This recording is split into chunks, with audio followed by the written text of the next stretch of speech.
আসসালামু আলাইকুম রহমতুল্লাহ।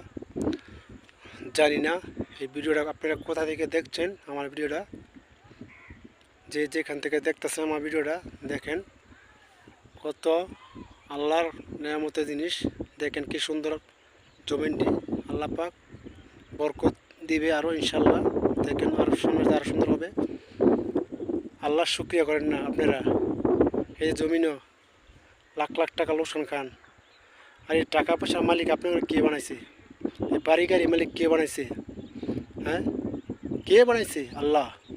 সেই আল্লাহ পাকের ভুলে থাকেন আপনারা। নামাজটা পড়লে মসজিদে লোক দেখা যায় না, আজে বাজে জায়গায় লোক দেখা যায়। নামাজ পড়লে মসজিদে কোনো লোক দেখা যায় না। আপনি টাকা পয়সা বাড়ি গাড়ি কী হবে? আপনি এই টাকা পয়সা দিয়ে কী করবেন? কোনো কাজে আসবে না। আপনি এত টাকা পয়সা কোনো কাজে আসবে না। আপনি নিজে আপনি টাকা পয়সা আপনি কাজে লাগাতে পারবেন না, বুঝছেন?